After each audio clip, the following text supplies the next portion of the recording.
Couple more seconds. How is everyone this morning? Fantastico. Hey, guys, I will be recording this session, heads up. For sure. So, cool, okay. Some people may be, because they will be recorded. Here we go. The big thing I want to jump into really quickly is this is not going to be your average breakout session, my friends. I would love if everyone could put their cameras on. I love to interact with human beings, and unmute yourself. Unless you're in the middle of a construction site with a jackhammer right next to your computer, that doesn't bother me. Trust me. Cats, kids, I love them all. We're good. Unmute yourselves. I would love to be able to communicate with you guys directly, quickly, and to the point. Action is learning, right? If you want to know what to do, go Google it. If you want to know why to do it, Google Simon Sinek. Here today, we're going to talk about how. That's my favorite thing. I'm a cognitive behavioral neuroscientist, and action is my favorite topic. So that's what we're going to be diving into today, learning like a neuroscientist. I will call on each of you directly. I will, if I need some help with a name, let me know. But I will be calling on everybody for sure. Like Eddie mentioned, he is recording this. He is my own coach, so he's helped me out a little bit here. And if you have questions, ask, please. If something doesn't click, something doesn't make sense, let me know right away. That way we can address it real fast. Doesn't bother me at all. Again, I'm pretty quick. I do these types of things a lot, so I love having these types of conversations. So I'm excited to dive in today. Please, as you're kind of jumping in, I was just letting people know, unmute yourself and put your camera on. We're gonna prime our brains here quickly by doing some introductions. A little bit different though. So as we begin, I'm gonna have a couple of people do some examples, but what I'd like us all to do really quickly is we're gonna introduce ourselves. However, instead of just yourself, you're gonna introduce yourself as a genius. So I will go first. First one, right? I am Cody Isabel. Hello, I am a genius, right? Eddie, try it out. Hello, everyone. My name is Eddie Herman. I am a genius. Hell yes, you are. Genius. David.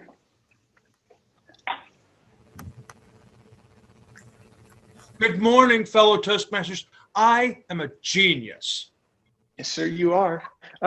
Terry, what about you? My name is Terry Burns, and I am a genius. Heck yes. All right. Now we've got a couple examples. On three, I want everyone at once name and that I am a genius. Ready? 1, 2, 3. Hello. I am Cody. I am a genius. I am a genius. Heck yes. Okay. So as we dive in to this conversation, first thing I want to be able to show you guys is this. I'm going to be popping in and out of this presentation. So we'll be going back and forth, but I've got some questions to ask you to kind of get your brains lit up a little bit. As we dive into these things, I believe you guys are geniuses, but do you? Do you believe that you can still learn? When was the last time that you tried to learn something? Think about that. How long ago was it? Was it short? Do you try to learn things often? Not everyone does, right? So when was the last time? Did you have a good time? Was it did you fail? Did you get through it, right? Think about those things. When was the last time you created a habit? Do you understand how habits and learning are connected? If not, you're in the right session. We're going to dive into some of that today. Habits, a lot of the times for people are a little bit scary, but they don't have to be. We're going to talk about that a little bit today. And the last thing, have you guys ever heard that kids learn much faster than adults? Have you ever wondered why that is? So the reason, and this is a huge piece of what we're going to dive into here today, is kids have a very different view of themselves. When we introduce ourselves, you're as geniuses, right? Your mind told your brain, well, I'm a genius. And then your body was like, hey, I guess I'm a genius. What's up, Einstein? That's awesome, right? You have a mind, a brain, and a body. They're all three connected things. Children learn quicker because they identify with what they are learning. They don't just learn it, right? They pretend. I'm a firefighter. I'm an astronaut. I'm a doctor. I'm this, right? They imagine, they pretend, and they become the things they are. What you just did moments ago was put that child out of that dark dungeon that it lives in sometimes, right? In my opinion, as a neuroscientist, and I see it all the time, Adults are just kids wearing costumes. And so being able to remember, being able to pretend and remember and imagine, that's huge. And that's why kids learn. They are building their identities. And so this is what happens in your brain as you're kind of diving into some of these things is as you grow and develop, you're learning and you're building. You have neurons. Your brain is made of billions of neurons. That's the basic building block. And as a kid, as you're learning, those neurons, when they fire together through action, like learning how to walk, different things like that, they fire together and they wire together, right? And so you create yourself or your identity or your like who you are, your ego. There's so many different people call it a lot of different things. Your personality represents a specific pattern of your brain firing at the same time. All of those neurons create who yourself is. As we grow up, we start to prune away some of the other things. We start to become different, whatever society wants us to be, whatever we kind of define as ourselves, and then we forget. It's like, wait a minute, you stop pretending, you stop imagining, you stop doing these things. And the reason kids can learn so quickly is because their brains are so plastic. That identity shifts. When you're becoming a firefighter, that's different than reading a book about a firefighter. And so that's one of the biggest things is kids have a multiple self syndrome almost, right? And so do you. We can do this still as adults. You are different around your family than you are at work, right? There's a different self that you bring to that environment, right? And so kids do this and they have fun with it. We sometimes forget, right? Cognitive decline at 25, that's where it starts. Cognitive decline, let me repeat that, at 25 years old starts then. Why? Because we get stuck in this one single pattern. We wake up and do the same things over and over and over as one personality, right? And so kids, instead of like, oh, what would Cody do? They get to ask, what would anyone do, right? They can imagine anybody. And so this multiple self theory is what that's called. I work with a ton of people on this. And the first thing I get, and let's just address it now. This is very different from multiple personality disorder. It looks different on a brain scan. It looks different. The affect, like what is coming out, looks different, right? These things are very, very different, not the same at all. Someone who has multiple personality disorder does not have conscious control over the switches. Multiple self theory is something that most people use. Who knows Kobe Bryant? Raise a hand. Okay, most people know Kobe Bryant. Most people understand that the Black Mamba, right? That wasn't just a name. When he stepped on the court, he became the Black Mamba. That Black Mamba had different skill sets, attributes, mindsets, superpowers that he could take on. That is him creating a different self. So on the court, he would ask, what would the Black Mamba do? Not what would Kobe do, it's what would the Black Mamba do? Those things can be created consciously, and it's the best way to learn by becoming something. You don't attach something purposefully to what you're trying to learn. I mean, are you surprised that you have failed over and over? I'm not. Your brain's not. It's like, dude, come on, this is boring. I want to do something cool. That's what we're going to dive into today. So I do this with lots of different people. So today I'm CBA Neurotech is the name of my company. I founded that to help young people and help adults with these types of things, help them kind of reimagine what's going on. And so today we're going to pretend like you guys are one of my clients. I'm going to show you how to learn a new skill, how to modify your behaviors like a neuroscientist would, and we're going to use that multiple self theory and superheroes. So I very much appreciate Eddie coming in with the Captain America on his shirt here. So that's what we're going to dive into today. And there's a couple things that we need to kind of touch base on before we get into some of the more interactive pieces. There's two things. Skills up. That is something that we are so very passionate about here at CBA. And what that stands for, what that means is that we believe the old education system is a little bit broken, not a little bit, a lot broken, right? Like the new future is individual skills and being able to use those skills, learn them quickly and go apply them, applied learning. So learning, right, is skills. And so the saying that we have is skills up to knowledge, not knowledge down to skills. What does that mean? If we were in person, you would see I'm a pretty tall guy, right? I played college basketball. When I learned to play college basketball, I promise you guys, I did not sit there before the first practice and say, well, let me go to the library. I need to study how to shoot a free throw. I need to research the founders. I need to make sure I have my flashcards, my notes. What? No, right? What did I do, right? That was me going from knowledge to skills, knowledge down to skills, not skills up to knowledge. But what did I really do, right? What do we all really do? We go to practice, right? We get in there. I went and learned how to dribble. I bounced the ball off my foot. I airballed tons of free throws, right? To learn the skills up to the knowledge. So skills up to knowledge, not knowledge down to skills, becomes massively important. So then what are skills and how do you develop those? If you noticed, I said basketball practice. That means it didn't just happen once. When I going to and practicing something, that's what learning is practicing something and learning how to do things over and over again. That's why skills have such massive utility. You can use them in so many different ways. Basketball is comprised of many, many skills. Everything that you want to go attack and do is comprised of many, many skills. Some of the most important ones, we'll dive into how to break those apart. Like what are the most important, because there's a way to kind of separate the wheat from the chaff there. But the big thing to remember is that skills take practice, and practice is behavioral change. Big fancy word, behavioral change, right? Cognitive neuroscientists love to use this word. What does that mean? It simply means habits, man. What are habits? Habits are a really easy way for your brain to synchronize and do things subconsciously so you don't have to spend much energy on them. A really awesome example is walking, right? So walking is very repetitive. You do it over and over. Don't know about you guys, but when I walk, I'm not thinking consciously, heel down, toe down, flex calf, flex quad, release hamstring. All right, left foot, heel down. No, come on, what? You're walking. You don't think about it.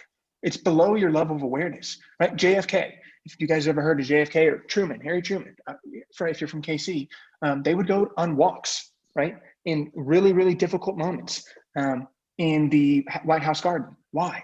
Walking is less energy bearing on your brain. So that supercomputer between your ears, it's spending less energy on doing the walk. It can chew on the topics you need to. Shower thoughts. Has anyone ever had a shower thought? How repetitious is your shower routine? Are you body, face, hair, hair, face, body? Doesn't really matter. You have a routine. It's below your level of consciousness, right? That brings these thoughts that have been in your head, right, into the front of your mind. And that is why you have those shower thoughts. And that's what habits are. That's what routines do in your brain. They draw less energy from your brain. Your brain consumes over 50% of all of the energy your body uses. It's crazy, right? And so the less energy you can spend on it, the more you have time to do better things. And so what we're going to talk about today is the learning habit. What is learning? It's a habit, right? Skills. How do you learn skills? By learning. How do you learn? They're habits, they're routines, they're patterns, they're things that you can spend less energy on by breaking them apart.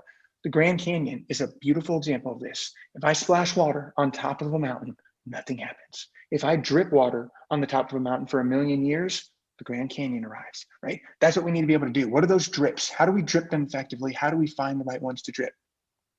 And so really when we dive into this, learning is behavior change. That's why it's so important to talk about that. Behavior change is a journey. It doesn't just happen, right? Remember I said, I practiced more than once. It takes millions of years for those drips to go into to make the Grand Canyon. It's a journey, it's a path. At CBA, we call that journey the hero's journey. If you've heard of Joseph Campbell or know of him, I would expect this group probably more than most groups I talk to probably know Joseph Campbell a little bit better. But we use his narrative. He called this out. We'll dive into it here, but we use his narrative to create heroes, to create an identity that has a purpose, and then to go on a journey so that your brain is directed through, and that journey is long. There's a process, there's skills you need for it. And so that's what we're going to go into very deeply today. The process that we actually use is right in our name. CBA stands for, the way that we're going to build these and talk through this, CBA, conceive, believe, achieve. Whatever the mind of man can conceive and believe, it can achieve, right? Whatever my mind, whatever a woman's mind, doesn't matter who it is, you've got a mind, we all have minds. So in our name is what we're doing, conceive, believe, achieve. Today, we're gonna go through that process. In conceive, we're gonna define, well, what is the journey? What do I wanna learn? What is my purpose behind that journey? And what hero am I gonna take on? That's where we're gonna spend most of our time today.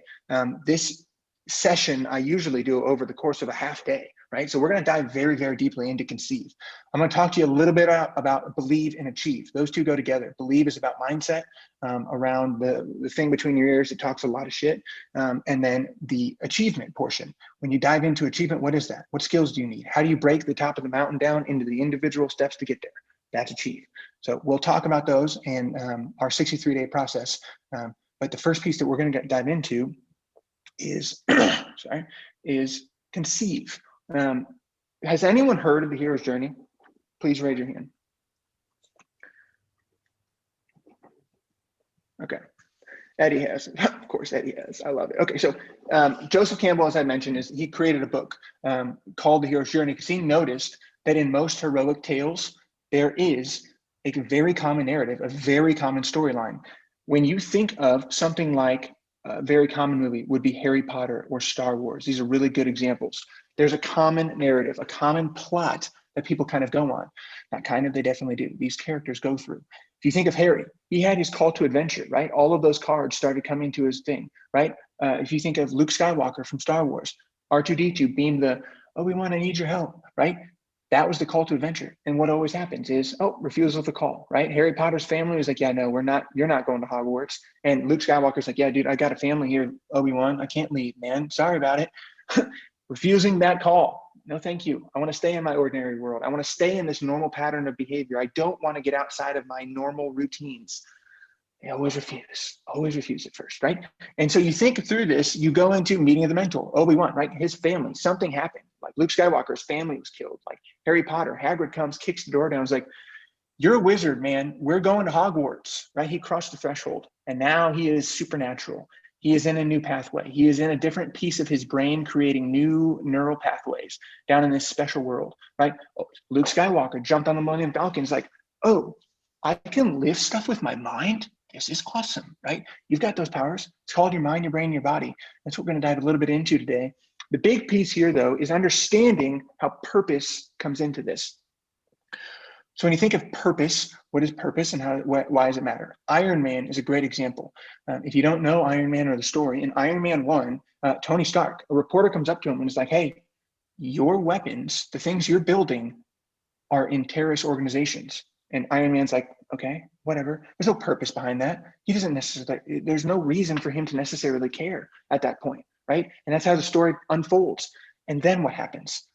He refused that call and then he gets blown up while he's in a Humvee. And that terrorist organization takes him, throws him into a literal cave and says, hey, we're gonna work you to death, starve you to death, do everything, right? And all of a sudden he had a purpose to really start working. And so once he had a purpose for the journey he was going on, he couldn't refuse the call.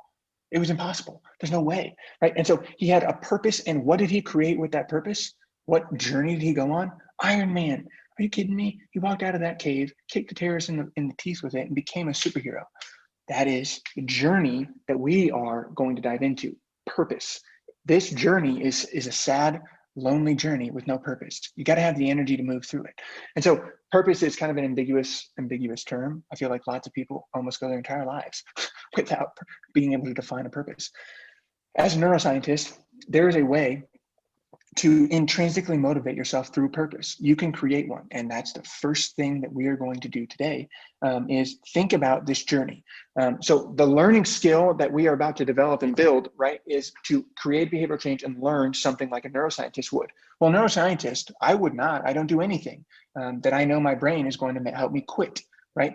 It doesn't want me to do this. If I don't have purpose, my brain is like, this is not helping us succeed in evolution. There's no reason to do this. I'm going to hit the snooze button. I don't suppose anyone has ever left a eating habit that has ever not worked out, right? Are you kidding me? You got to have a purpose. And so when you have a purpose, that snooze button, you freaking Hulk crush that alarm clock because you're ready to jump out of bed with electricity running through your veins. That's the difference when you have purpose. Your brain can intrinsically motivate you. There's some key factors to this. And this is what we're about to dive into. So if you guys don't have a pen and pencil or something with you, please get that out right now. We're gonna take a couple minutes to do a couple things here to start defining some of these journeys. So the big thing at the top of this list, right, of the hero's journey is what is the higher plane? What is the top of your mountain? How do you get to that place? Well, your brain, curiosity in your brain is the first math problem we're going to do here to create your purpose. And the purpose that we're looking for here is, what are you curious about? Curiosity neurologically is a very, very potent intrinsic motivator. That means internal to you. You're not being forced to do something like, I'll pay you more if you do this. You'll get more time off if you do this. Those are extrinsic. Intrinsic is, I'm doing this by choice. It gives me satisfaction. It's rewarding to my brain. That is intrinsic. Curiosity is one of those intrinsic motivators. Why? Through evolution, if you weren't asking the question, where can I find food? Is this safe to eat? Is this tiger going to kill me? Should I go down this path or not? Curiosity is pretty important neurologically. So there are circuits in your brain that shove dopamine and sear in these pathways in your head that intrinsically steer you and push you towards the things you want to get accomplished. So what we're going to do right now is we're going to write down some things that you're curious about. We're going to share them. We're going to talk about them. I'm going to give you a couple minutes, but writing down 5 to 10 things that you are curious about, and be specific. If not, oh, I'm curious about entrepreneurship. No, what are the skills and mindsets that I need to become a successful entrepreneur? That would be a curiosity, right? Something that spurs you forward. Does all of this talk about artificial intelligence, machine learning, those types of things? Does that help you? How could machine learning be applied to blank, right? What are you curious about? Write down a list on one piece of paper, write 5 to 10 things. And give you a couple minutes, and then I'm going to ask you guys to give a couple things. I'm going to ask for some engagement here to figure out some of the things you're curious about. So take out a list, a couple minutes here. I'll let you guys write. Write out what you're curious about.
30 seconds. Doesn't have to be an exhaustive list, but the more the merrier.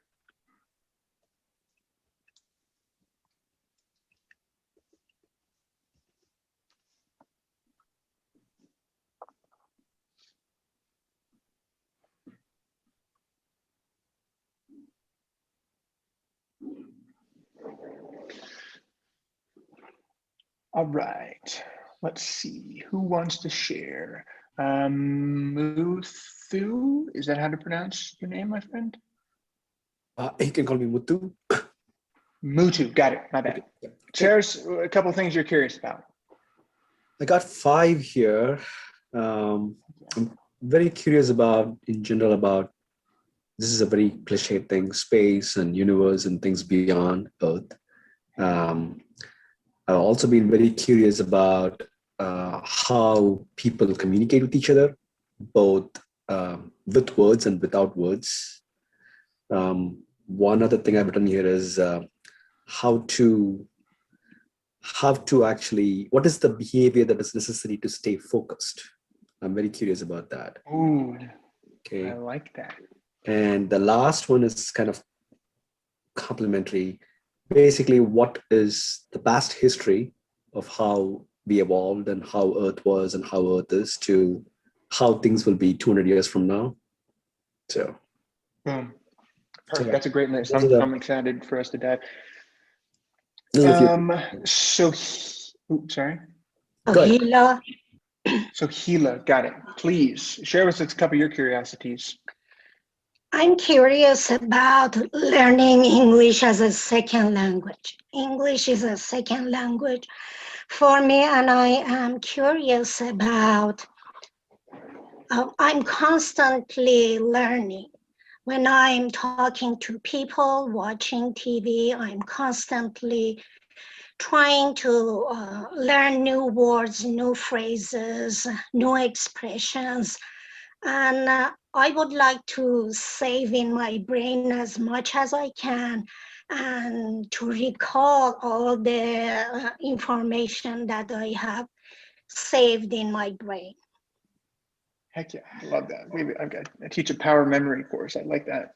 That's some fun stuff there. All right, perfect. So those are some curiosities. The next piece that we're going to do, and we'll get everybody involved here because there's lots of interaction, is understanding the second piece to this equation of purpose is passion. What are you passionate about? How do you define what you're passionate about? So these things stack on one another, just like your brain. So look at that list of your curiosities that you just wrote down. What you're going to do now is draw lines, circle things. How do they interconnect? Yours are perfect, right? If you can start to think about how do humans communicate about space and time, and how do these space and time, right? Start to understand and draw lines, put them in groups, pair them together. How do some of these curiosities, how could they morph and put in, like if you put down entrepreneurship and AI, right? How could the skills and mindsets needed to become an entrepreneur be applied into the fields of artificial intelligence and machine learning, different things like that, right? How do those things interconnect? That's where your passions lie. So take another couple minutes here, just maybe 2 minutes, and start to draw some lines, circle some things, have a numbering system, match your curiosities up with one another. How could they interconnect? How could they interweave with one another and come together? Those are your passions. So take a minute to kind of connect some of your passions.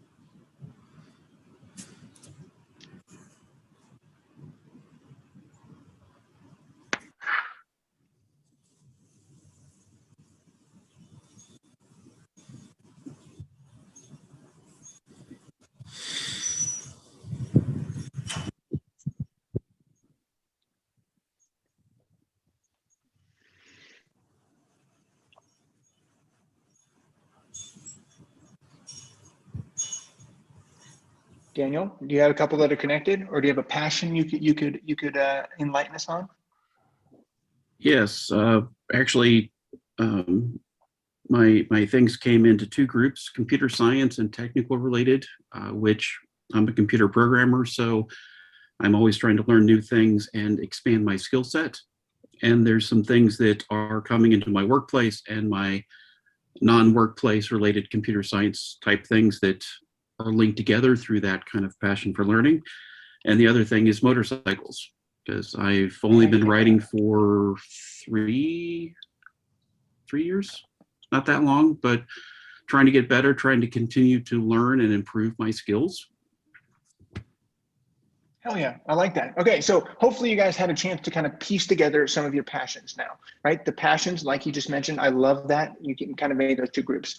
Awesome, we're condensing down. One more list, I promise. This is the last one, my friends. The last one that we're gonna do is humongous things. I want you to write down 3 to 5, just 3 to 5 this time, gigantic things that concern you in the world, humongous problems, global warming, world poverty, whatever those things are. Before you start writing though, I want you to very much remember doing things that matter to others, not just you, is neurologically seductive to your brain, right? Our brains were created to connect and care for other human beings. That's why we're in a breakout room together. That's why we're in cities together. That's why we became tribes together to care and connect. So it is very hardwired in your brain to care and connect and help others. So Write down some gigantic problems that you see in the world, or things that you are passionate about in the world that are huge to you and affect other people. Write those down. 2 to 3, or 3 to 5, sorry, 3 to 5 of those. Write those down, please. Take another couple minutes.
All right, you should have had a couple minutes now to at least write down some gigantic, humongous things. The last piece. Here is the equal sign, my friends. Your purpose or purposes equal the intersection of your passion groups with the purpose groups, the giant problems you just wrote down. So the last thing you're going to do is look at that passion list and look at those problems. How do they interact? How could they help one another? How could they attack? How could your passions attack some of those purposes or those problems, right? When you find the intersection between those giant problems and your passions, you have now found your purpose. You can have more than one. That's a beautiful thing, man. Some people don't even find one in their lives, but you have just figured out what will intrinsically motivate and propel your brain through this problem and through any journey that we're about to go on, the journey that's right in front of you. Today, we're at the call to adventure and defining the top of that mountain. So what we're going to do is I'm going to give you just another minute here. Look at that list of problems. Look at your passions. How do they interconnect? Which one do you want to attack? Which one of those problems, which one of those things, those passions do you want to start to attack? Once we've got that, you have got the top of your mountain. You have defined where this higher self is, where what you are, the journey you're about to blaze on when you get up to this top of this mountain. You're here today. Welcome to the call to adventure. You may refuse. That's all right. It's part of the process, right? Meeting the mentor, kind of CBA, right? Even Luke had Yoda. Being able to just take another minute here and grab which one of those purposes do you want to attack? Which one do you want to blaze? And understanding that we stack those so that your brain intrinsically can motivate you towards that purpose. And that will be the rocket fuel that your little character right here will use on this adventure. So take just one more minute and pick a purpose. Just pick one of them. Again, you can have multiple, but for right now, just pick one, please.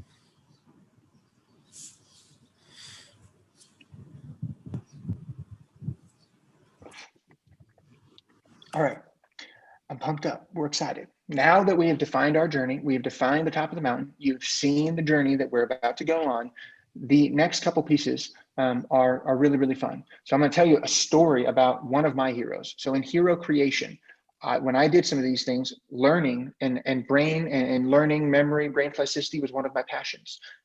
One of the biggest things was the current education system, and that was a passion or one of those problems that I wrote down for myself personally.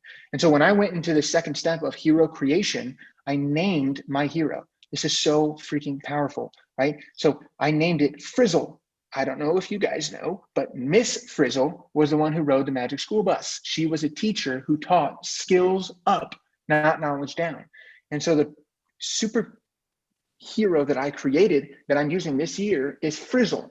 So as I'm in this journey, right, I'm using Frizzle's powers, her minds, her skill sets to help me along. I'm using her superpowers. And so I can ask myself, what would Frizzle do? Not what would Cody do?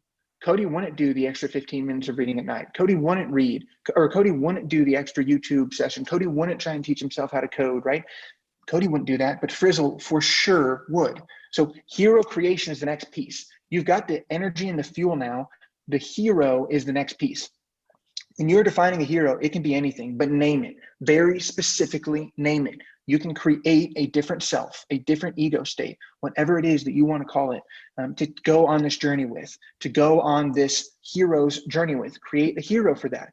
It can be anything. Did you have an awesome aunt or uncle? Did you have an awesome pastor? Was there a grandma or grandpa? Was there someone like Tony Robbins type figure in your life? Who is a mentor of yours? Doesn't matter. Name that person. I have multiple, right? I have Izzy is another ego state for me. Frizzle is an ego state for me. McCall is an ego state for me, right? I have multiple of them. You can also, but today focus on one. Think of the problem and passion that you just connected and think of the hero that could help you with that. Who's best served? Who could best serve you on this journey? Whose powers do you need to go on this journey as we blaze through this? And then the last piece is kind of defining the process. In most heroic journeys, there is always the bad guy. There's always the monster. And so we're going to dive into some of that. But the process that we use here at CBA, like I had mentioned at the beginning, is about a 63-day long process. And believe and achieve fill in that process for us. And so when we dive into this, think 63 days. Why 63 days? In your brain, you have little tiny baby cells that come out that start to grow as you're learning and going along this path of learning and changing your behaviors and learning something new. As they grow together, it takes about 63 days to create neurons that come together, brain cells that come together and form a new mindset, right? So believe is where we dive into those monsters. Monsters are mental monsters. Izzy, who I mentioned before, was very much a mental monster for me. I struggled extraordinarily hard when I was in high school and college to think through, or when I was in high school, right? I had the pimple face, I had Justin Bieber hair, I was just tall and lanky, I had no muscles on me, right? I had no confidence. I lacked confidence. I beat myself up internally a lot, right? The things that our brains say beat the crap out of us. I work with a lot of young people, right? I'm not good enough. I want this, but this is in my way. I'm not important. I'm different. I'm scared. I'm too old. I'm too young. Come on, man. We beat the crap out of ourselves. And that is what that voice is. Those are what those mental monsters are. Who are your mental monsters? What do they sound like? Name them. The negative thoughts in my head, I have named Jerry. Jerry sits in the back. In my head, I drive a bus, right? And Jerry sits in the back of that bus. I know when Jerry is starting to talk to me. Someone cuts me off in traffic and I want to explode. I'm like, Jerry, get out of my head. I am driving this car, not you, right? And you can really start to externalize some of these monsters. Once you can externalize those monsters, ask your hero, can I help me beat this? What would you do in this situation? How would you attack this person, right? If you're Iron Man and you have your little impulse in the middle of your hand, shoot it right through that monster, right? So that voice in your brain is your mind, right? Again, mind, brain, body, all separate, they're all interconnected. Your mind tells your brain what to do. Your brain then goes to your body and is like, hey, mind said to do this, please get to the work, right? And so if you can start to shift and do some thought surgery with your mind, you can. And so I created Izzy. From high school, I was that non-confident person, but I created in college, I was like, all right, I'm done with this. I'm going to shift what I'm talking about. I'm confident. I can talk to people. I can lead groups. I can do these different things. I started talking to myself differently. I was like, yeah, you go into social interactions. You talk to people. You introduce yourselves. You try to be the president of these things. You run for SGA, right? I created entirely different. I asked myself, what would Izzy do in this situation? That's what I did in college. And I left college, like the president of my fraternity. I played college basketball. I was on the SGA for 4 years. And in high school, that was not me, right? That was not me at all. I was a completely different person. You can be too. At the time, I didn't know what I was doing. Now I know Izzy was a hero. And Izzy is someone I come back to often, right? My last name is Isabel. That's where it came from. It can be that simple. If you have a nickname, perfect. That's a great hero name. And start to identify some of those, the things that are going to get in your way, those mental monsters as far as belief. The second piece that we'll dive into, the last piece that I dive into is much more about brushing your teeth. What do I mean by that? The back half, the second 40 or the 42 days. So the first 21 days is belief. It takes about 21 days to get that belief, those thoughts, that voice to shift in your mind. The back 42 is really where the skill development comes in. This is where you are dripping, right? A lot of people want white teeth. If they don't brush their teeth every single day, though, they're not going to get white teeth. It's that simple, right? Same thing with these skills. And so when you are looking at these next 42 days, it's really about brushing your teeth. Brushing your teeth is one of the key things for white teeth, right? So is flossing, so is Listerine, maybe rinsing your mouth out, right? There are 2, 3, 4, 5 top skills that equal white teeth, right? Brushing your teeth is just one. And you have to do them consistently and repetitiously to learn those things in your brain. We call those superpowers, naturally. And so the 80-20 rule, right? 20% of what you're trying to get done accounts for when you break down the skills. Like there may be whatever your problem and your passions, however they interconnect, there are probably tons, right? Go Google how many different things, what do I need to do this, right? And 30,000 different skills pop up. The 80-20 rule, right, reminds you that 20% of those will produce the majority of your results. And so same thing with these skills. The number one skill for white teeth is brushing them. Going to the dentist consistently, flossing consistently. Those would be probably top 3. Maybe Listerine or like mouthwash could be another good example.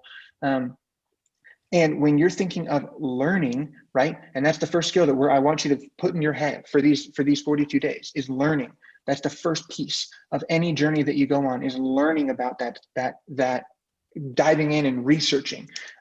There's a way to break this down. So as a neuroscientist, the way that I would practice and the way that I teach people to practice when I dive through it, actually like a full-on achieve session, is understanding that the 10,000 hour rule is false. It is just false, man. You're letting people don't try to learn things because they think the 10,000 hour rule is true. If you're trying to learn guitar, it takes you about 20 hours to become proficient. If you want to become Van Halen, 100% get it, 10,000 hours, hell yeah. But I'm not trying to crowd surf anymore, right? I'm a big guy. I don't even think they could hold me. So it takes about 20 hours. And so that's the biggest thing to really put into your mind. In these 63 days, it only is going to accumulate to about 20 hours to become proficient at something that you do consistently. And so when you're looking at this, the first thing, we've already talked about this, is dissecting the skill. Go and research, figure out what is the skill that is most important to my passions and my purpose. What do I need to do? What skills do I need to achieve and attack that problem and attack those passions, right? Research those, dissect them, then figure out what are the most important ones. What are the ones that will produce the largest results for me, right? Once you have figured that out, it's time to start practicing and breaking down the amount of time it takes. It's not much, man. If you studied and did 1 hour of active practice a day, that would take you 20 days.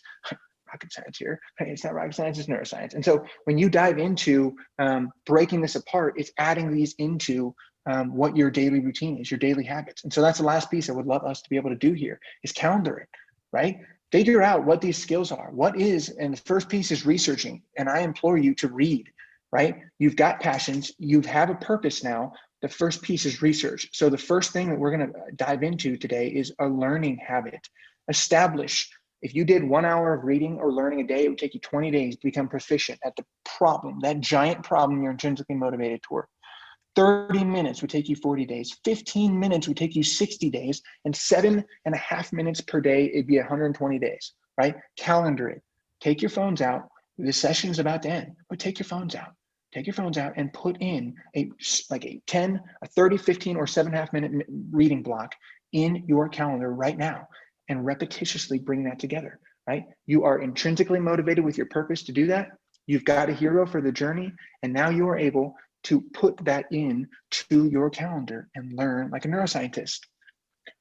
Thank you guys so much. Remember that learning is behavioral change. Behavior change is a journey. A hero's